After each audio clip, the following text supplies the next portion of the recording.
to Canterbury Tales. As performed by the company of... The Twisty Ravens! Geoffrey Chaucer's Tales of Bawdry. Love, greed, Debauchery. Cunning. conceit. Debauchery. Just like life. And tonight we perform for your very own entertainment. The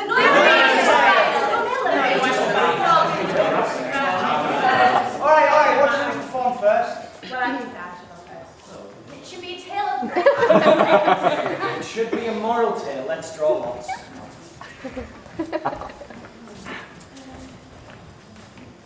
The tale of Chanticleer Yes. and the Fox. Oh, not chickens again!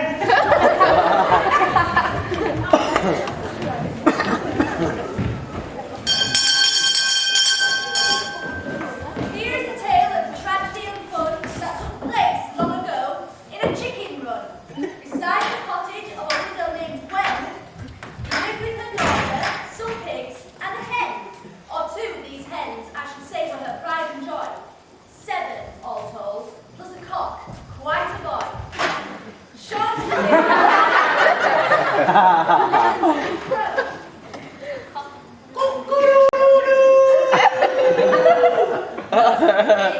the go. Smart in appearance, and doesn't you know it? As around the yard.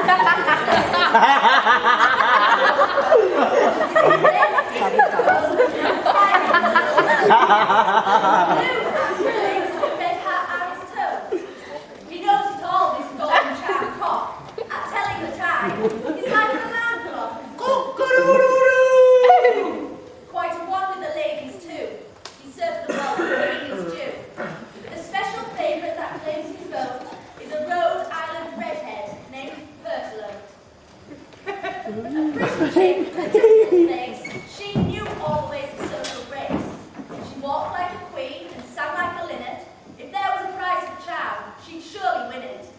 And every night on the perch she used to sit next to her beloved rooster. Alas, for fear of toppling, their sport was inhibited.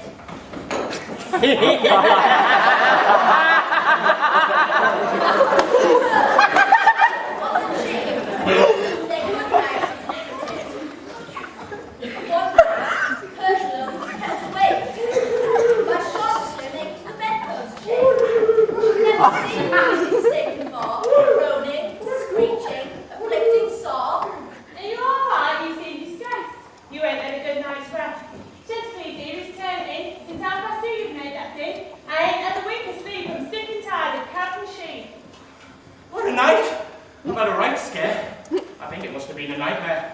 But it seems so real, I nearly died. Oh, I'm so glad to be here by your side. Scared of dreams? You silly coot. I was being chased here by an ugly grapefruit. The dreams are true and nothing more. There's no excuse for that abroad. There's dreams and dreams, I'll have you know. If you'd seen the beast, I'm sure you'd crow. A bit like a dog with a reddish tint, beady eyes and a fiery glint, a bushy tail and a beaded snout. Could have turned me inside out. I'm ashamed of you, you cowardly bird. That's quite the feeblest thing I've ever heard. And what about Pharaoh in the Bible? And other people more reliable. They were walking in the morning to find their dreams a truthful warning. So I'd be grateful if you didn't mock. It would be so funny when I'm a dead cock. Nothing more than indigestion. And therefore, Chanticleer, I ask you quickly take the menial care. Here is a recipe for a lasting diet.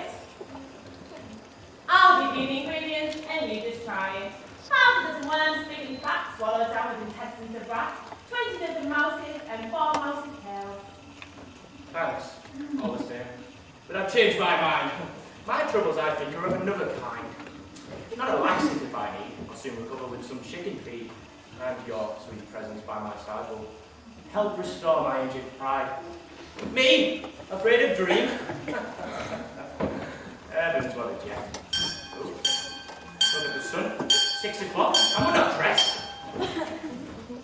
With that, Chanticleer rode and rode in the valley that echoed around the yard and the valley.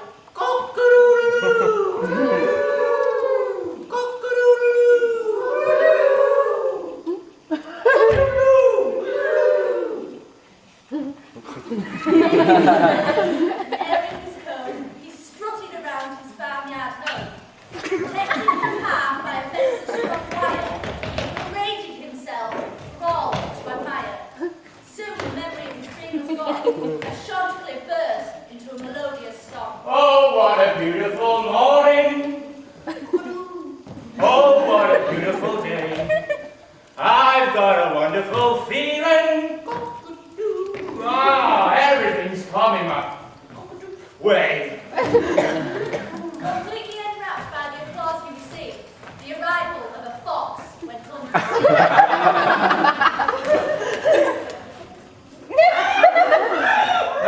Don't go away, my feathery friend.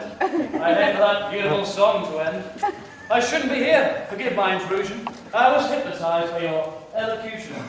The style of your singing you might like to know. Reminds me of how your dear papa used to crow. A hero of mine, a dear friend as well. Your father's sweet voice was as clear as a bell. The same intonation, the line of the neck. He sang with eyes closed. Without moving so much neck. So please carry on. There's nothing to fear. My intentions are musical, and that's why I'm here. Quite unaware of the danger involved, Chanticleer's caution was quickly dissolved. He didn't know that foxes like a chicken for the simple reason they were finger licking. So as he performed with his every ounce, the fox awaited the moment to pounce. Oh, what a beautiful morning! Ta!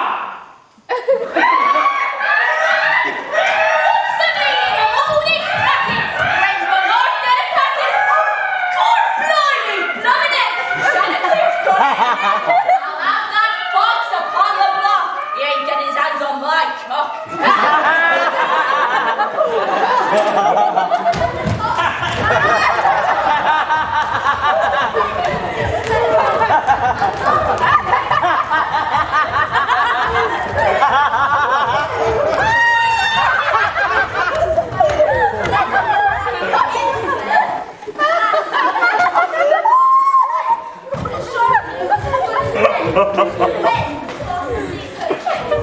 As the fox reached his hiding place, the water in that fox crowed last, and a waterhole contention now. Between the fox's teeth impaled, our hero's coffin was surely nailed. But observe now, friends, a change of look, with Chanticleer's last impassioned pluck. All right, Foxy, you've reached the thicket. You look like I'm onto a sticky wicket. Call up the chase, tell them I'm yours. Tell them you've got me between your jaws. Oh, a good idea. Get down!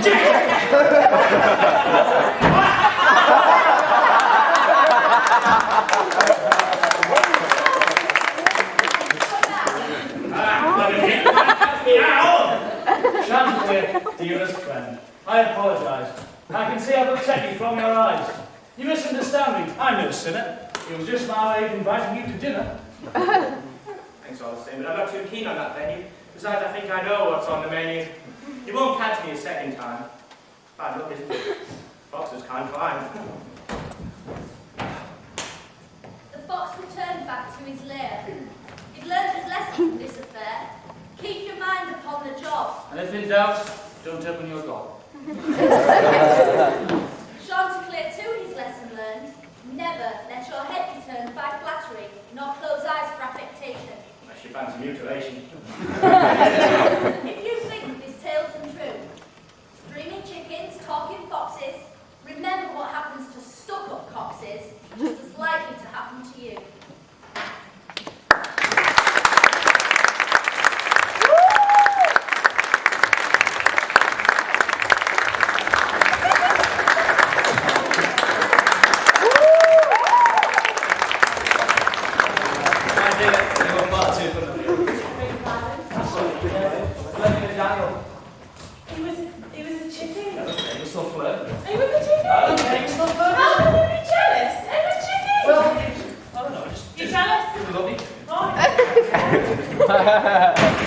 Ladies and gentlemen, the Merchant's Tale.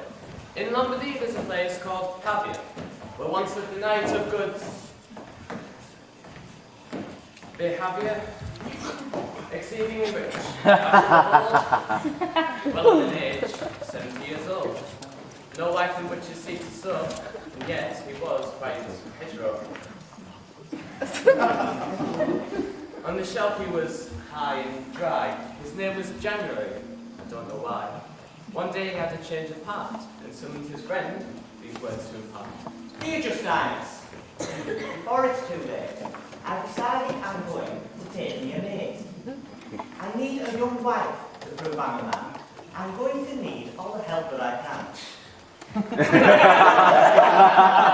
Also, my God, but give me assistance. I wish you to know. I've known you well these many years, and not wishing to create fears, I feel it is my duty as your friend to warn you of a possible end. to what you have proposed. Not that I'm saying the match is closed. Come, Justine, let's not waffle about. I see no cause for doubt. What's left of my ardour, I don't want to waste it.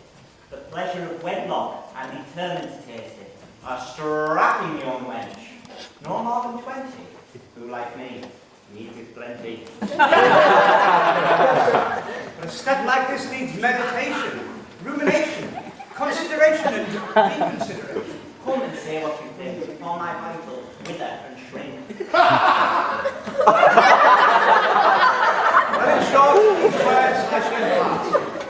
Find out first if she's frigid or at heart.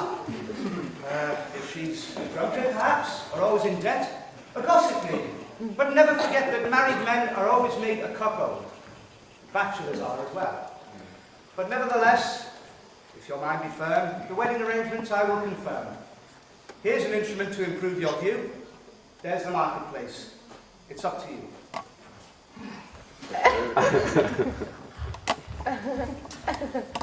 Soon Miss January spied amazing. With shiny blonde curls, her head was laden. She had a pet little nose and lovely big eyes. The other parts were adequate size. Considered her closely with that and this is. It was her he wanted for his missus. The girl had barely a chance to speak. The wedding to part within the week. Her name was May, her dowry small, but January wasn't bothered at all. He signed her as gold and land. Overjoyed to open her hand. Guests from north, south, west and east joined the couple at the wedding feast.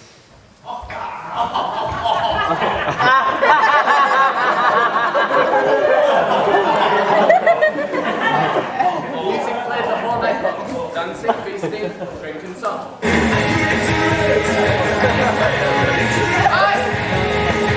Other playlist.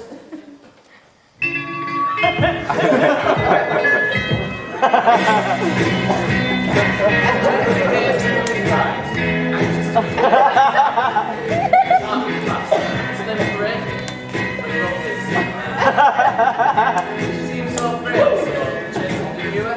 She wanted, is artist endure. The night seemed long, it was almost day. He wished his guests would go away. But then it was a night of fun. For all that is, except in one. Conservative, fearful and true. Let it smile the whole night through. We'll speak of him later. Suffice to say, he was head over heels in love with May. The guests at last to the door were left.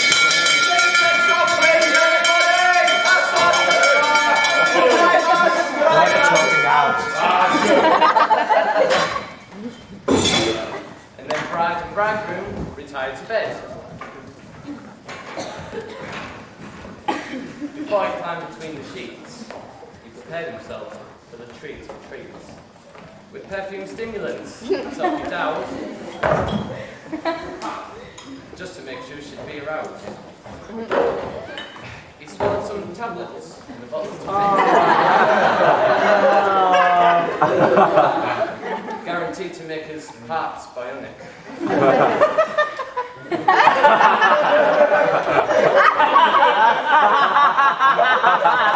What a pleasure this night will bring. Oh, joy, we'll have some fun and stimulation.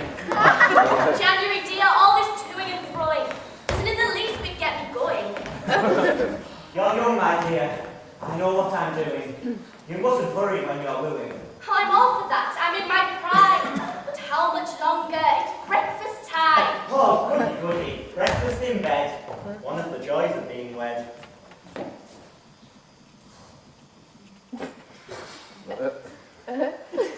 And so we leave the newly wedded, fast asleep and safely bedded, to observe Cordanian's pallid hue. Alas, his heart is broken too. For 4 long days he's kept his bed, while Eros fires at heart and head. There was only one thing upon his mind, to lie with May, their limbs entwined. He writes a couplet and then a stanza. May, you shine just like the moon. That is why I wrote this tune. My heart it aches, I feel so blue. All that matters is just us two. I cannot help the way I feel. At your feet I wish to kneel. I want to kiss and hold you tight. please think of me in bed tonight. With love for you, I'm badly hit. Please don't tell anyone what I've writ. No one could distinguish ease. They all thought he had a strange disease. They tried their best. His heart beat faster. They gave him tablets and a sticking plaster. Damien, dear lad, where's the pain? Down there, I see. Perhaps it's a sprain. It's not I lost my bride to have a look. May, come here a while. Look at Damien, give him a smile. Perhaps to see your... What's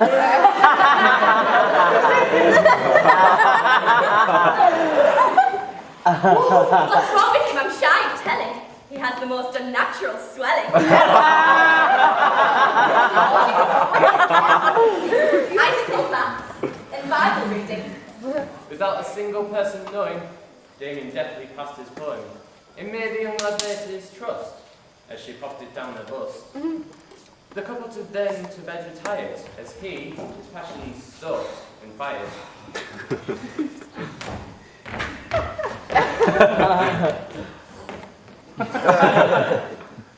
And May had found time to read Lord Damien's amorous rhyme. And as she read of the lovesick poet, she was filled with pity, but couldn't show it.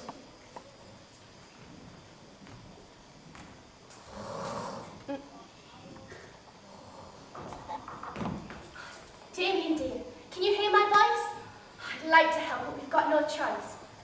I promise you when the time is right, that in my arms I'll hold you tight. Oh, I beg you please upon my knee, please cheer up and trust in me. Damien's recovery was now complete. He was back to working on his feet. Well, happy with this writing of verse, while January took his turn to the words. A few weeks later, oh dreadful plight, his eyes and Damien lost his sight. No longer could he see his bride, so he turned to his side. With jealousy his heart would burn, lest for himself her eyes might turn. He held her hand both night and day, and Damien couldn't get near to me. Now, in a part of his estate was a high-walled garden with a gate. Concealed it was from human view, but they would sport the whole night through. What games they play these newlyweds, romping in the royal beds.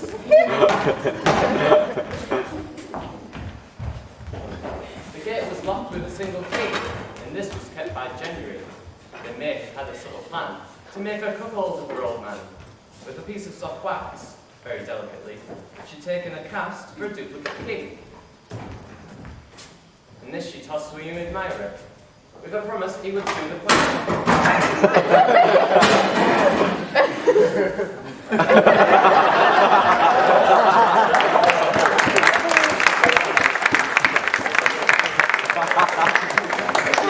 He should hide and wait till she was by his side.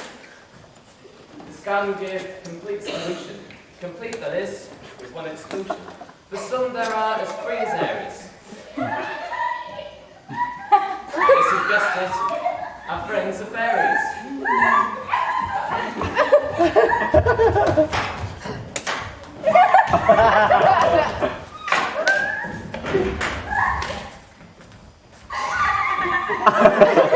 Here they are, one enchanting you've never seen.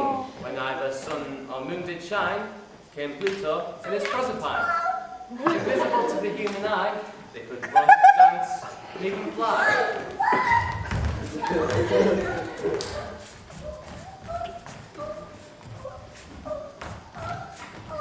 dear, did you see that? He must have something I smell red. That was Damien, I know his fate. He shouldn't be here in this private place. Suspicious thoughts can be misleading. Perhaps it's just the garden doing the weeding.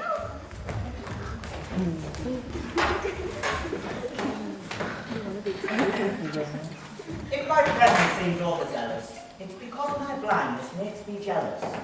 So therefore, do not grieve my wife, if I ask you to be true for life, and faithful as all wives should. I promise it's for your own sweet good, and in the eyes of God you will be pure, and your honour will be secure. And thirdly, if you pledge yourself, you'll have my land and all my wealth. I never thought you'd ever doubt me, or think suspiciously about me.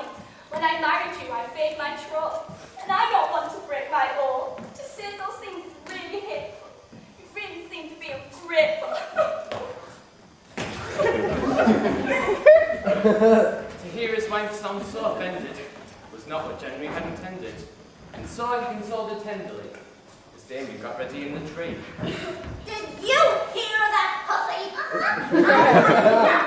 I'm not going to watch this filthy stuff. This man's being wrong for he can't see. There's something up in that there tree.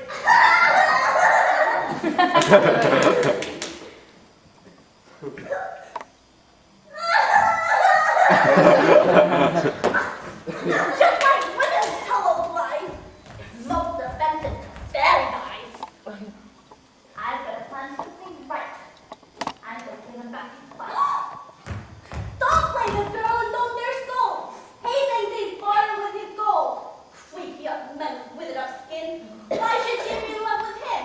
Her feelings have been tied in trust. That's satisfying all men's lust. She's a woman, dear, in her own right, and I promise you, if you give me a sight, your magic will be of little use, because I'll give her a good excuse.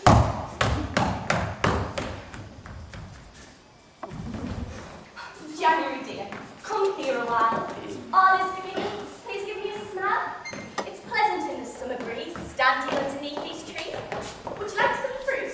There's some up there. I can see an enormous, juicy pear. That's it. Get upon my back. It's easy once you get the knack. She got the knack and plenty more.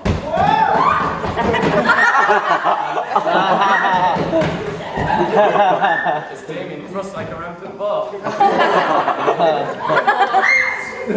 Those who agree, never has fruit like this been seen. As they reach the height of joy, Pluto waved his magic toy.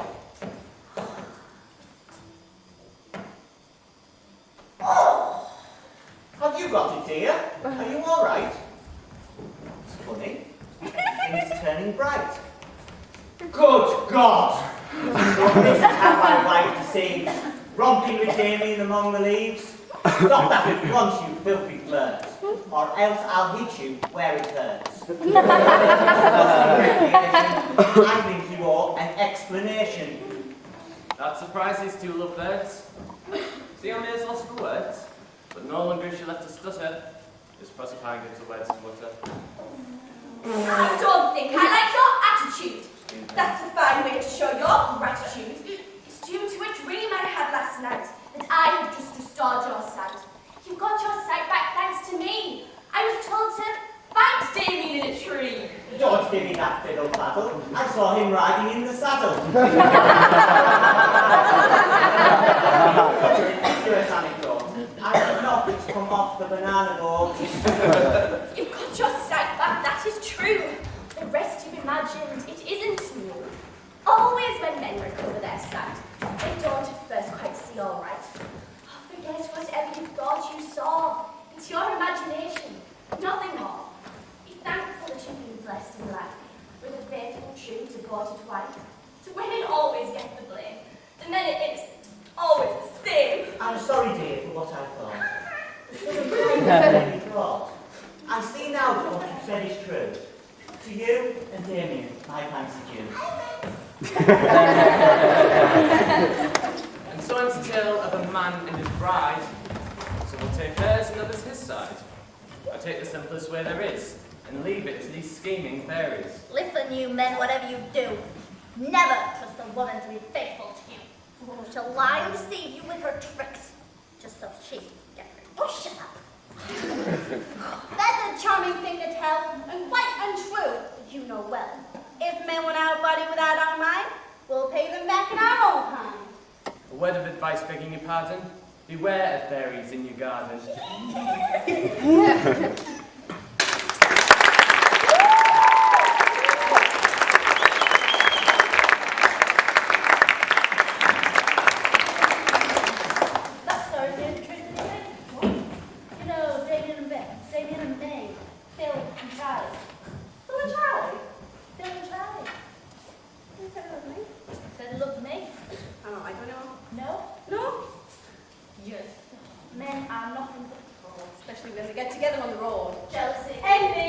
Ladies and gentlemen, the pardon's tale.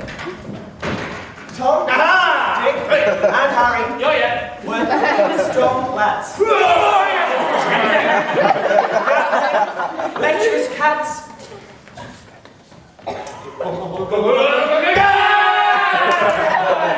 In the pub from morn till night, they swilled their guts till they were tight. And in between the glass and tab, they played high stakes for 7 cards snap. And that. They put wenches through. They never heard of Bruce Drew. The council played by Manic Coffin was interrupted by a passing coffin.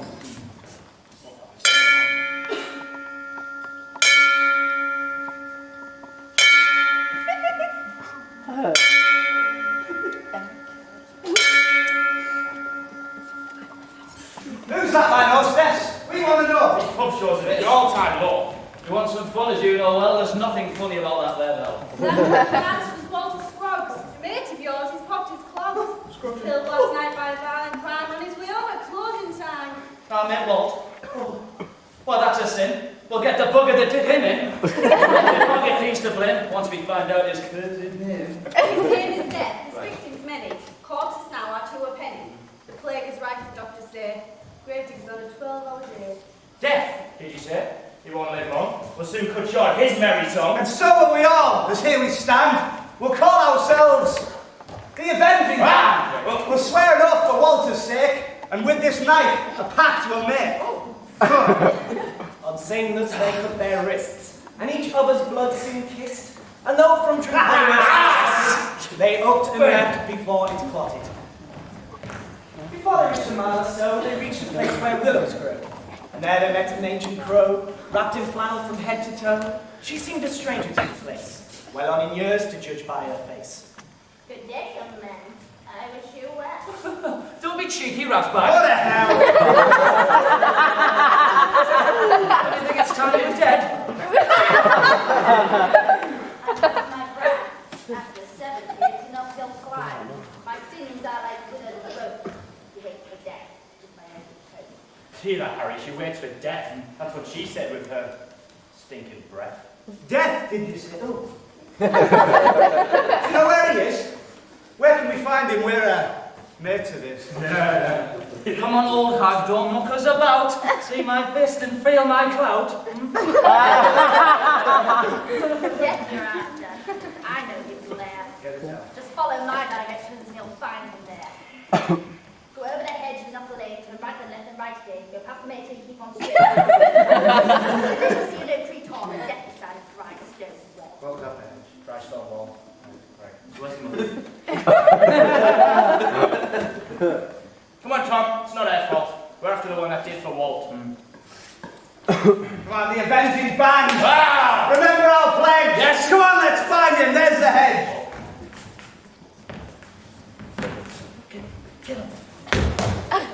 The 3 then started on their way, leaving the lady to live another day.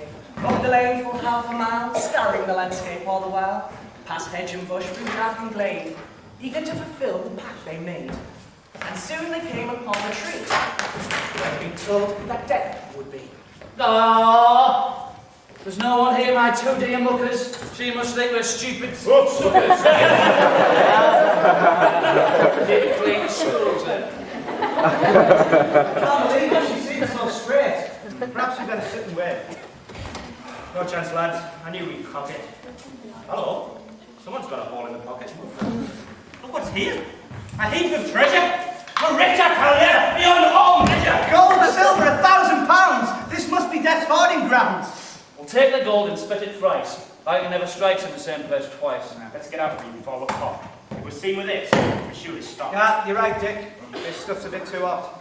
If we're caught with this, we'll surely be shot. Well, the answer's simple. We'll stop right here. And when it's dark, we'll home and stay. Stop here all day. Yeah. Without a drink. Oh, very funny, Harry, I don't think. Tell you what, to draw my lots of being most wise, and see who goes back for supplies. Without more fuss, Tom found 3 sticks, each student one. The choice was Dick's. Well, I won't be long. Hang on here. We can't go wrong. It's all right, Dick. Keep your mouth shut tight. Won't be safe till it's dark tonight. So off towards the town he sped. The fetchers made some drink and bread, while Harry planned deeds vile and bold, deprived Dick of his gold. Well, I split the gold 3 ways. He said, You could take half each if Dick were dead. I have a scheme that cannot lose. We'll contrive a fight, and he brings the booze. Pretend to wrestle with our friend Dick, and in his back, his friend Mr. Who will dig his grave beneath the tree, and back in the tavern we soon shall be. They both agreed the evil plan and sat and waited for their man. But did their plans as well he might, his character being far from right. I'll split the gold freeway. He also thought, With all that gold, I'll not go short. So he paid a visit to a general grocer to buy a drug that makes death come closer. Shop! Come on, hurry up. Is anyone there? Oh. Keep your hair on your head, man. Barging in here like this for damn. This is a shop, not a barricade. I don't have to serve you. I'm not shop to You'll trade. soon understand when you hear of my trouble. The mice will eat my corn to stubble. There's a rat on my drain pipe, a fox on the prowl, my crops will be ruined, and so will my fowl. There's weeds on the paths and slugs in the ditches, and not only that, there's ants in my breeches. I've got mouse traps. They're just the thing. A bit of cheese and wine is free. It's poison I need, some rattlesnake spit. I can't catch an ant in a mouse trap, you twit. I'll have half a pint of your deadliest brew. While you're at it, I'll have some cider too. 3 flagons. Some bread, some cheese. There's not too much trouble, some chutney, please. How much for you for some badges by bread? One whiff of this means instant death. Mind how you use it, it's powerful stuff. Half a teaspoon is more than enough. I'll take the bottle full. You can't be too sure. Rodents these days are very mature. Right, that's a lot. There's no more to arrange. Thanks very much. Keep the change. Harry and Paul schemed all this time. They thought they planned the perfect crime. Foul and loathsome was their plot, and not a detail was it thought. And with 2 to 1 he'd be outnumbered, with that thought they gently slumbered. As Dick returned to the oak by the wall, his conscience disturbed him hardly at all. Thoughts in his head, claiming the gold, and poisoning his brothers and leaving them for cold. How innocent he seemed that day, up for a picnic in the hay. How innocent he seemed, and how demure. But his mind was rotten as a sewer. Just as he reached the other 2, he knew what he forgot to do. The poison he still had to share, and not wake up the sleeping pair. He placed a drink beside a friend, sip of which would cause their end. All right, watchman, you two, mate. You can't even stay awake. Look, there's some cider, some bread, some cheese, a right royal feast. Don't blame us, we were only snoozing. What are you doing up today? I bet he was boozing.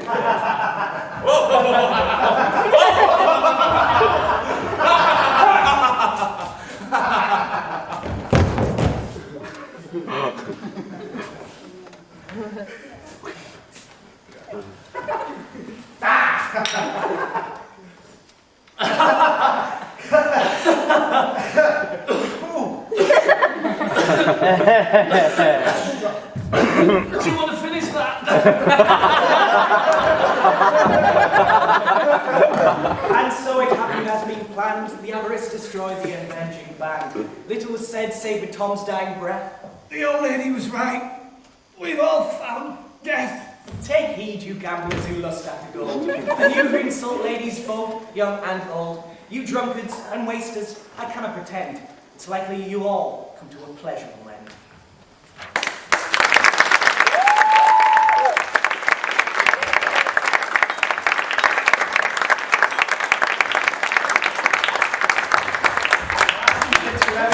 We all need cheering up now.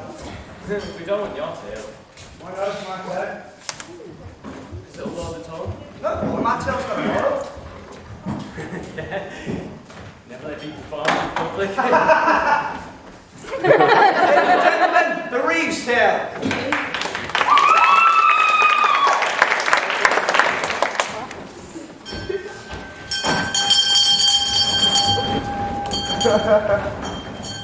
The reeve was colouring and fairly fit. His beard was shaved as near as ever he can. Long were his legs and very lean. Like knitting needles, there were no calves to be seen. His numbers and letters were perfectly legend. As an accountant, he couldn't be bettered.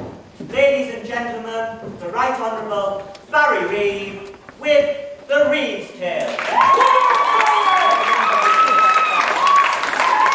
First, let me say without pretense that the tale I tell bears no offence. To anyone who's assembled here, Except for those who are full of beer. for by coincidence upon my life, I tell of a miller and his wife. His daughter also, a tasty bit of crumpet. When you see her, you want to hump it. Now, Simpkins was the miller's name. A vile rogue. He poached all kinds of game. Whenever folks brought him corn to grind, he helped himself. He was that way inclined. Thank you.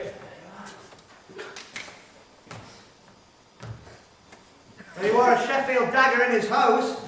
Round was his face and squished was his nose. Curly as acute he was, to speak more fully. He was a thoroughgoing marketplace bully. Oh, your con. It's what Gene Rogers called well-bred. Her father was a priest, this is true. But who her mother was, no one knew. She put on airs and afflicted styles, but woe if at her any man did smile. Let's say come on. Simpkins was a jealous bitch, capable of murder at the very least. Late in life, they'd both been caught. There was a 6-month baby as an afterthought. Oops. So let us now our tale unfold. And if you find these actions bold, please, before you throw a couple of salsa, don't blame me, blame Geoffrey Chaucer. 2 students from a Cambridge college. Theology was their brand of knowledge. Oh, Trinity Hall is the best from north, east, south, or west. Africa fly, you can hear men cry. Yes, Trinity Hall is the best. They fed each other with tricks the same that they beat Miller at his own game. Oh gosh, Alan, that Bible class was boring. You woke me up with all your snoring. That's right, old chap, old John.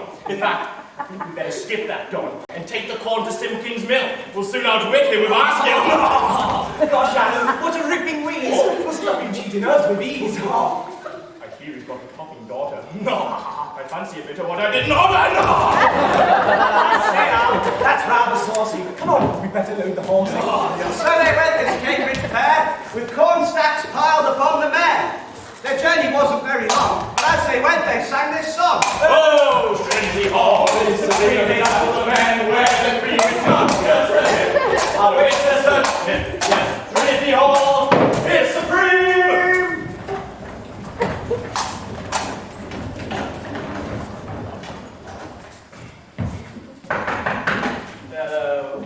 We brought our corn.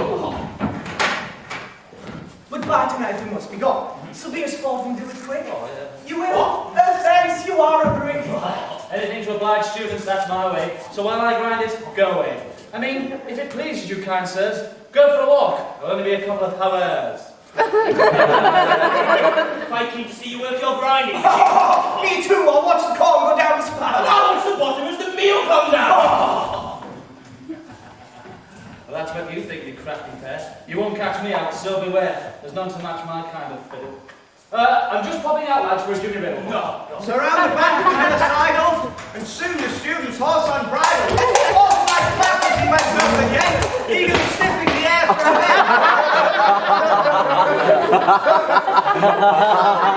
Simpkins toiled, the students unaware that they'd been foiled. They watched him as the corn was ground, never daring to look around. The job is finished, there'll be no Robin. I'm just going out to look at Dolly. No.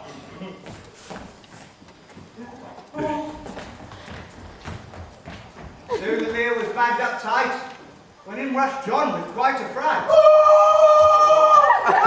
Quick, I think we're sunk. Dobbin's come and done a Oh, they shot like cork and stopper, while Simpkins robbed them. The miller's daughter watched the fun while Mrs. Simpkins fed her son.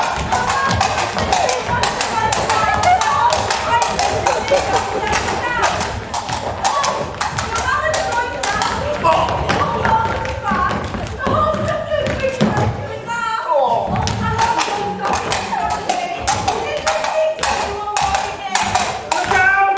You missed him! Behind you! I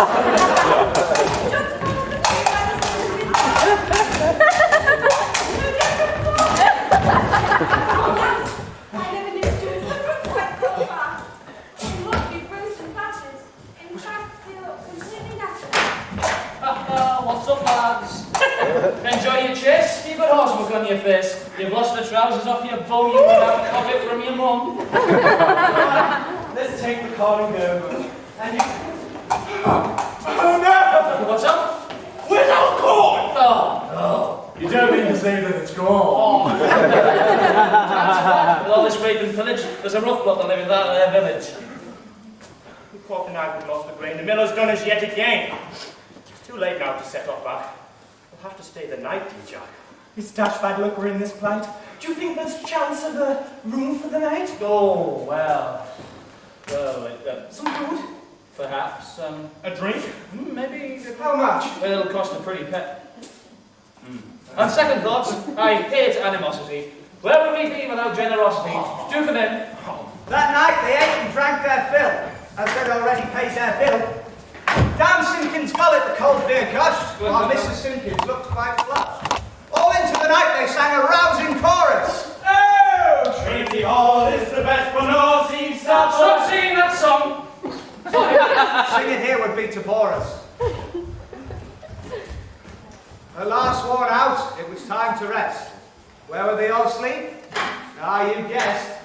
Which is our room? What Alan said. In here with us. Here's the bed. She's on the left, we're in the middle, and you're by the wall. But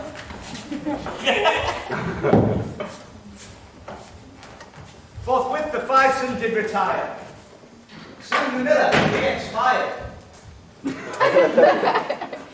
His wife then began to snooze. Of course, they'd had a lot of booze. The girl was sleeping on her top. No need to worry about the tiny tot. You know, he was tucked up in his cot. But John and Alan lay awake. The miller's snores made such a call. I'm going to get my own back on that ass. I'm going to jump upon his lass. Careful, Alan. Stealthy as a stoat. If he wakes up, you'll cut your throat. The never wakens quite my eye. I'll wager she's a damn good ride. Soon out of bed old Alan crept. And then upon the maid he leapt. Yeah! The miller heard the thump and crossing there began to groan. By the time the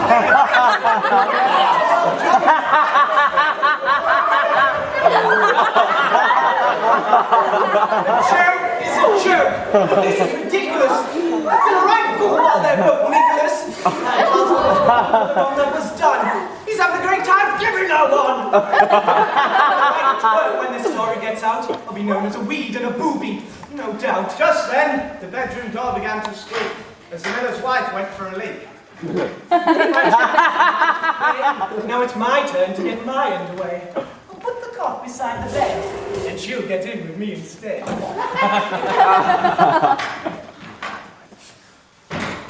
am I? Oh, it's as dark as pitch. I don't know which bed is which. Where's the cot? I left it here. If I got in with the boys, oh dear. Ah, there's the cot. Ah, in bed at last. What's this? That's hot!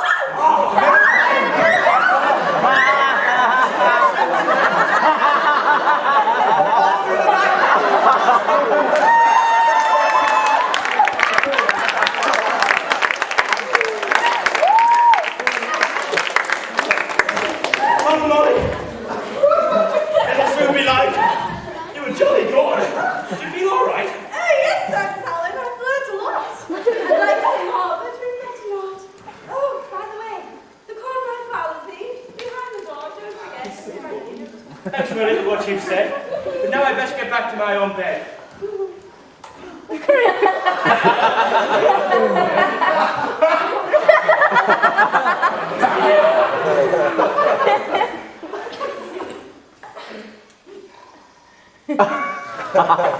Wake up, you dogs, and don't dare scoff. 3 times with Molly I had it off. I'll tell your mates that you were snoring while I spent the whole night whoring.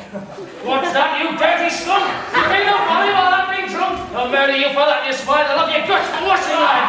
I was caught by his Adam's apple. Furious battle. Alan then punched the miller's snout and soon the blood poured right out. What a nice being quite She could just see shapes of the battling too, not clearly enough to see who was who. And meaning to give Alan a blow to the head, the miller's curly scholar received it instead, and down he went crying. I think I'm going to die. Farewell, dear Molly. I did enjoy our frolicking, but I'm afraid your dad deserved that frolicking. I say, Mrs. S, you really were lusty. It's me that oiled where you were rusty. So our tale comes to an end, in hope that the miller's ways will mend. And if you found the bits were dirty, I beg you, please do not get shirty. For in this tale a moral is hid. Do and be done by as you did.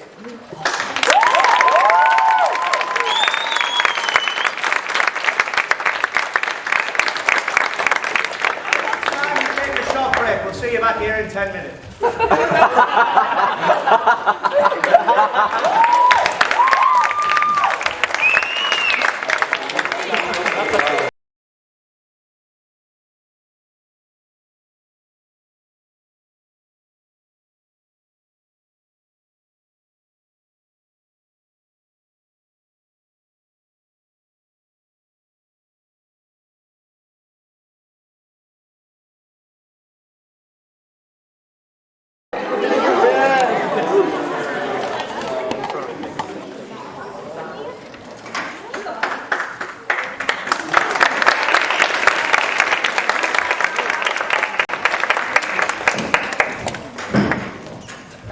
Once they have food for the nuns, to boil the chickens with the marrows.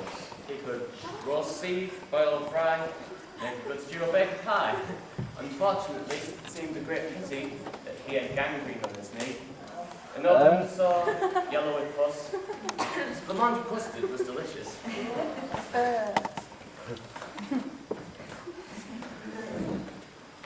5, 6, 7, 8.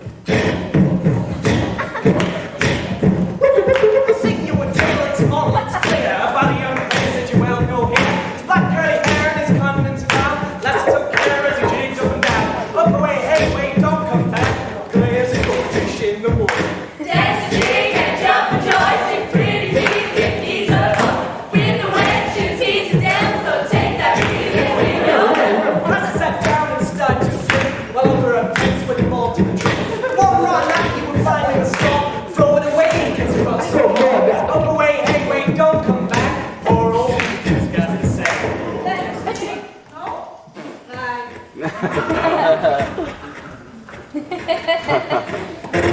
Ladies and gentlemen, the white of black. My tale takes place in days of yore, where fairies ruled from shore to shore. Elves and sprites of many kinds made mockeries of people's minds. Once there was, in days gone by, a handsome knight with roving eye. Whilst walking in the summer's air, beheld a maiden very fair. He tempted her with words of chivalry, but she resolved to save her chastity. She fought and strove to save her treasure, but soon by force he took his pleasure. And this the poor girl's flower plucked. This scene we dare not reconstruct. In all the land there came a cry. To break his wrong, this knight must die. The party came snatched to try. The maiden cast I condemn on your violent deed. It's against the law to scatter seed. When pure young maidens are involved, I've considered well and have resolved, in taking account of the poor girl's shock, that you should die upon the block. Oh, husband dear, I beg a favour. Let me be judge of his behaviour. I will not take an indulgent stance, but let him earn his second chance. Very well, my sweet, my dove. It's up to you now, the best of luck. I'm not offering absolution unless you give the right solution. This is the question to be diagnosed. What do women desire most? Answer if it's on your tongue, but if you're wrong, your days are done. So listen well to what I say.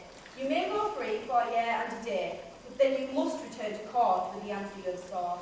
I thank you for this year's reprieve. But what the answer is I cannot conceive, and so I'll be on my way to seek the truth without delay. He searched and searched in vain. Sun, moon, stars, rain. Night and day, wind and tide. Autumn slept, summer sighed. Spring a walking pain. He asked and asked in vain.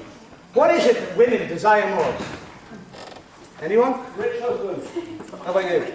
Store cards. A sexy night called Paul.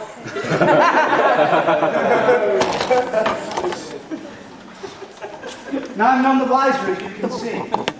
No two women can agree. Thanks all the same, I mean no rebuff, but frankly, that wasn't good enough. Please help me make my story clear. I've asked this question for a year. Tomorrow I return to court, and if I'm wrong, my life's cut short. Please help me, what do you suggest? Some said women desire lots of money. One said honour. Some said that's funny. I want nice clothes and lust in bed. And I'd agree that the man who flatters is one who gives pleasure where it matters. So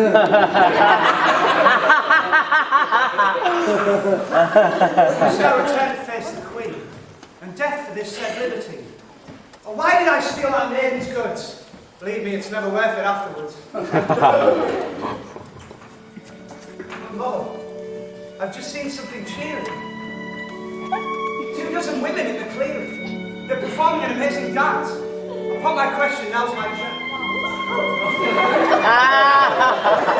They're all gone. Just as I spoke, they vanished with a slow. There's no one there. Save for only half. I need to help you out. I'm old enough to know what life's about. Dear mother, come what may. I'm dead if I can't say what it is that women desire. If you help me, I'll pay your life. You must give me your hand. I'll make a request soon. You must do it. It's within your mind. I'll answer your question before tonight. Here's my hand. I agree to that. In that case, I leave my cross my heart and hope to die. The Queen will say the same as I. This compact sealed enough this bed towards the court to save his head. The hand of the knight arrived at the court, and he said to the Queen, I get my word and here I am. This is the answer if it pleases you, ma'am. I'm glad to see you, Richard Dick. Give the answer and you'll know your fate. The answer is this, your majesty. All women want is sovereignty. To rule over husband, lover, home and heart, queen and mistress from the start. in the court everyone was agreed. The knight had saved his life indeed. That's it. Now female heart will all away. No more maids by force you'll take. Excuse me, ma'am, before you go. I think there's something you ought to know. I gave the answer to this knight on condition that he saw me right. When I agreed, I saved his life. Now he must take me for his wife. Ha ha ha! Surely this is fun you're poking. Marry you, you must be joking. I know I said I'd grant your wish, but not exactly a taste condition. Go on, ask me another. You're old enough to be my mother. If this be true and you give your all, then you must surely fight your troll. It's thanks to me that you're not dead. Now take me to the natural bed. The soon in wedlock they were knitted. Out of battens the fiery thought, as he and his wife to their bed. He turned, while his wife was waiting for the pleasure she learned. How dear husband, tell me that. We should be having healthy fun. What's the matter? What have I done? It's not that you've committed a sin. It's what you are. A hag with a hairy chin. You're old, ugly, common and poor. You're an old boot. Do you want any more? Well, this is charming on our wedding night. I think you could be a bit more polite. You just said I was foul and old. Well, you certainly won't be made a couple. For filth and age are certain wonderful guardians of chastity. Nevertheless, since I know your delights, I'll look after your worldly appetites. I give you two choices, by and by, to have me filthy and old till I die, and to be to you a true and humble wife, and never displease you all my life. Or else you can have me young and firm, and take your chance with those who dare to come into your house because of me, and quite likely another place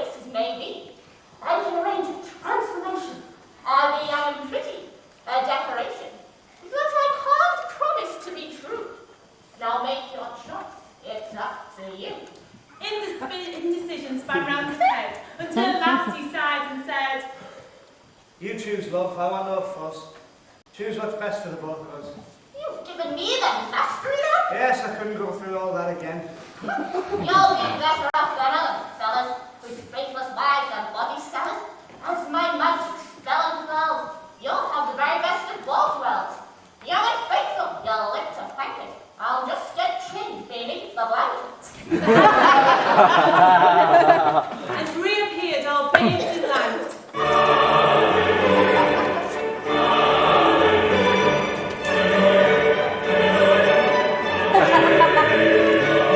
And so they lived to their life's end in perfect joy. For those who lived the happiest lives, and those who were governed by their wives.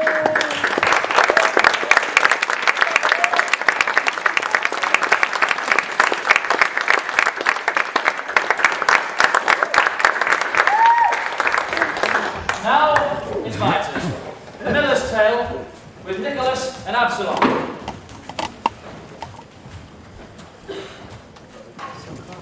He told his tale in his own loving way. I apologise for repeating it here today. So with all the delicate taste I crave, for the love of God, don't think that what I say is of evil intent, for I must rehearse every single tale for better or worse, exactly as told, or else tell lies. Those who might take offence would be wise to turn the page and choose another sort. They're all here, clean or dirty, long or short. There was this old geezer called John. Well, quite old, but was getting on. By trade he was a carpenter. He found a young wench and he married her. He bought lots of clothes to impress her, as this Al was a real knacky dresser. Shapely too, with a lecturer side, at which she used to wink at passers-by. All right, love. Never mind. Another room to a youth, fellow named Nicholas. Very couth. He could forecast rain, he could forecast snow. He was meteorologically in the know. But there was one thing on the mind of this young weather guesser. Young Allison had given him a ridge of high pressure.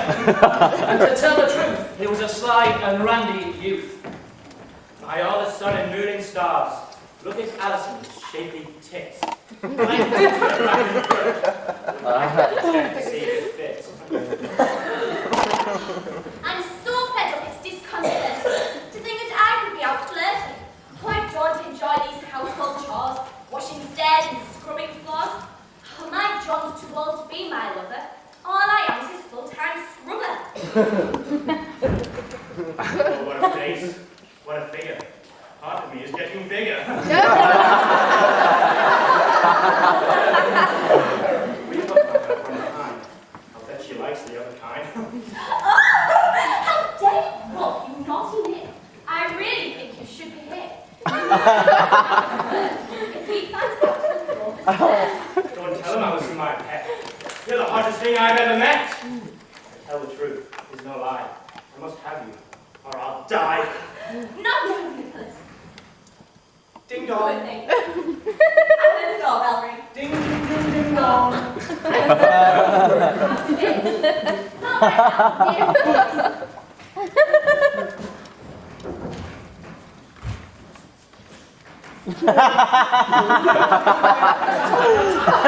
Oh, my dear lady, I'm glad we met. I love the church and the song. I swing the incense, the name's Absalom. An ecclesiastical obsession. Can I hear your latest confession? Not today, thank you. Can you come back when my husband's in? Can I come back when her husband's in? I'll have a go, though it is a sin. With her, I really could go far. I'll just get back to my guitar. I have a plan to outwit the likes of your old man. I pretend to be ill for a day or two, so bring some booze and plenty of stew. Alison! Alison! I'm home, my sweet. I'm starving. What have you got to eat? Is there some bread or cheese or pickles? By the way, have you seen young Nichols? Funny you should say that, dear John. I don't quite know what's going on. His bedroom door's not make squeak.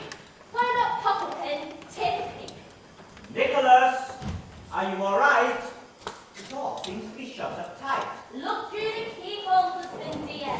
Something's up She's lying stretched out on the floor. Come, girl, help break down the door.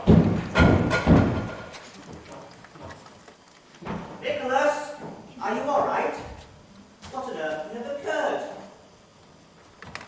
Say something, lad. Just one word. Bollocks! And what's that you say? Bollocks! Do you feel all right in the head? Castor and Pollux, the heavenly pair, messages of doom in the ethereal air. What's that you say? I was holding my astrolabe in my hand, and suddenly it struck me in the glance. All is clear, only I can see. Interglobular cosmography. To me, the cards of wisdom have been dealt. Oh, calamity!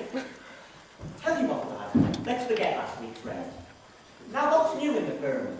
Something's happening, isn't it, lad? I hope it isn't anything bad. I cannot say my lips are sealed, only to me is the truth revealed. Oh, calamity! Come on, Nicholas, I won't tell. Oh, yes, you will. Oh, no, I won't. Oh, yes, you will. Oh, no, I won't. Oh, yes, you will. I swear on word of God. Come on, Nicholas, you rotten sod. Very well. But God will strike you dead if you repeat one word of what I've said. Cross my heart and hope to die. Your secret safe, I tell no lie.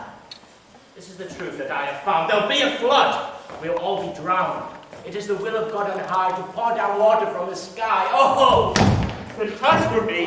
When is this flood? When is it due? It's come as a shock, I'm telling you. Tonight the flood will rise. We'll all be up in it, up to our eyes. But what can we do to stop them drowning? I'm overwrought. It's quite astounding. Follow these instructions carefully. Fetch 3 barrels or wooden boxes. We must be cunning, though, like foxes. No one must know what you're after. And when you've got them, hang them from the rafter. I haven't seen them. Why? To question the heavens would be profaneness. These messages come direct from Uranus. Now, come on. There's no time to lose. Fetch some food. Thank you. Oh, I see. I'll just pop out secretly. No one will know. Just us three. Hello, John. What's going on? What are you popping out secretly for? Shh. Tonight. I'll say no more. I heard him say, when she hears my song, I'll be well away. I'll have a practice here and now. Oh, sole mio, give it to me. One precious moment of ecstasy.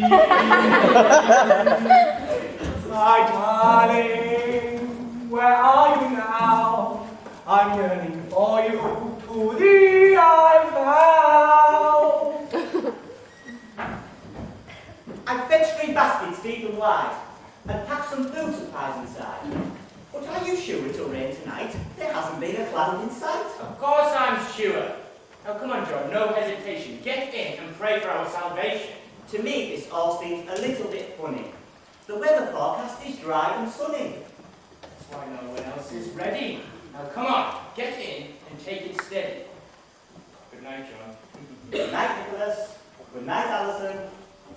Good night, Alison. Good night, John. Good night, Nicholas.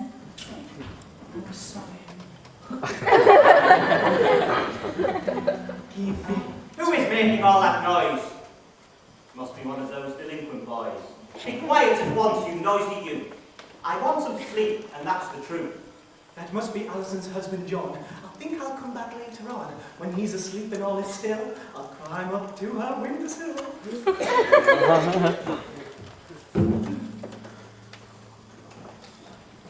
Alison!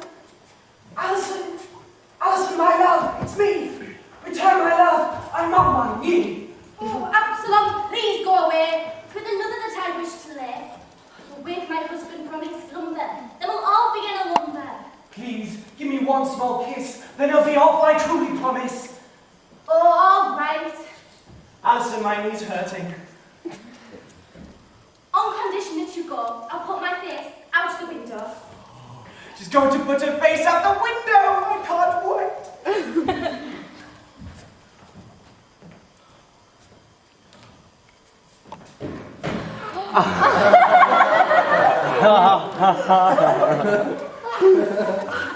That is her face in the gloom.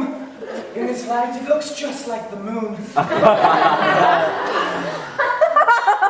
Feel your cheeks, though I cannot see. Your sweet breath is like perfume to me.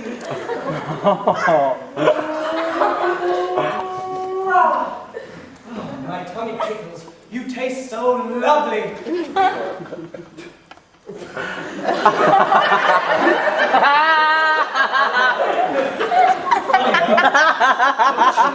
Stubbly.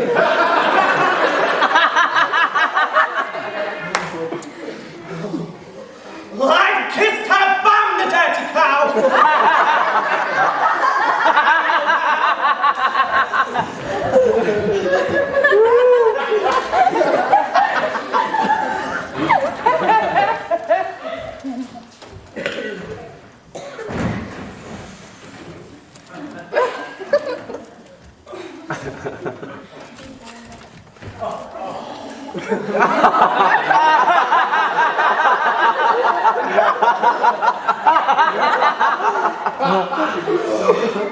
Before we have another go, I'll just point Percy at the pole.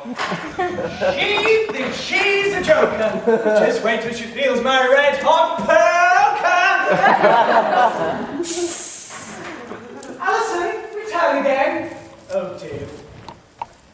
I'm coming. Oh, she's coming. She's coming. Speak, pretty girl, and say where thou art.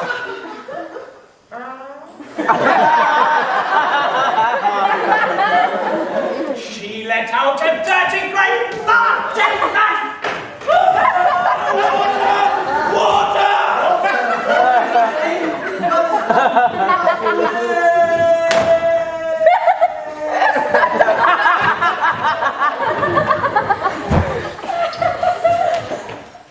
Flood, you fool, you've gone insane! It's 3 months since we've had rain.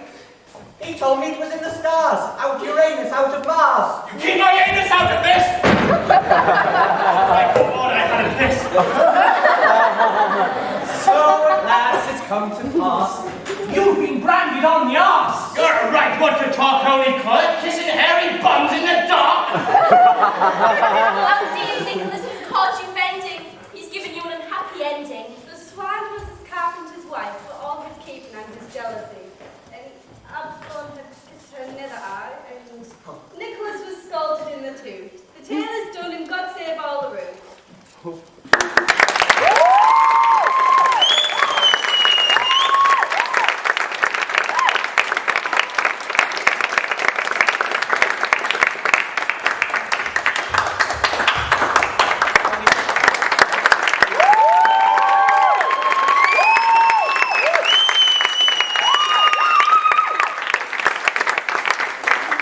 Thank you very much for coming. I hope you enjoyed the show. Cheers.